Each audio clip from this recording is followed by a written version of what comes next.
Today we had a historic moment here in the state capitol, and as part of the minority vote on this, I strongly oppose the emergency financial manager bills. There's a whole bunch of different things on this. It eviscerates collective bargaining. It gives almost dictatorial powers to an appointed official, usurps the voters' rights to elect individuals to represent them locally. It's an extreme dictatorship bill. It's completely wiping away any collective bargaining rights that any employee, union or otherwise, has, really. It's a safety issue, and it's a complete outright attack on the middle class. This is our house!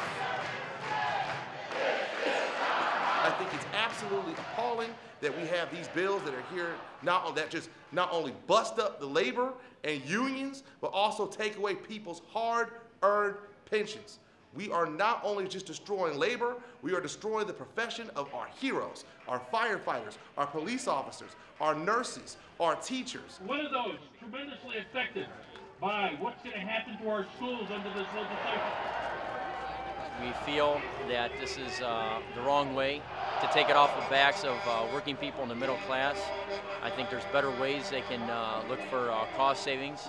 We're going to see a lot more financial stress at local school districts as well as communities, and you're going to see layoffs, and you're going to see increased classroom sizes, and you're going to see the effects of the state budget really being balanced on the backs of workers and children and people who depend on those local services. Governor in Wisconsin said he's doing what the taxpayers want, and I think from just looking around here, if you look at these taxpayers, that's not what we want.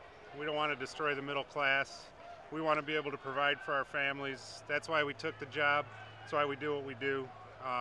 We're not asking for a lot. We just want to be able to be compensated for the work that we do. I think is a serious blow at the rights of the people of Michigan to be represented.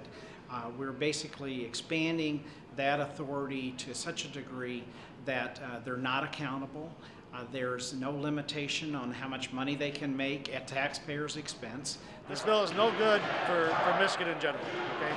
It's going to take away your benefits, it's going to take away your retirement, and if you work hard for a living, you deserve all those things. You know, it's just so disheartening to see fellow legislators taking a position that they've been taking, that it really, you know, gets to the core of what are your principles? What do you really stand for? Do you stand for the people, or do you stand for big business and big government?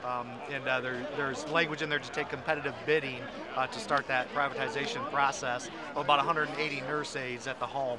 And subcontract that work out, which diminishes the quality of care for the veterans at the home. So I'd ask all the residents in the state of Michigan to look at this closely, to engage their voices and engage their minds and be part of the process that will undo this horrendous and offensive piece of legislation. We've got to eliminate and stop this union busting efforts, because that is what it boils down to.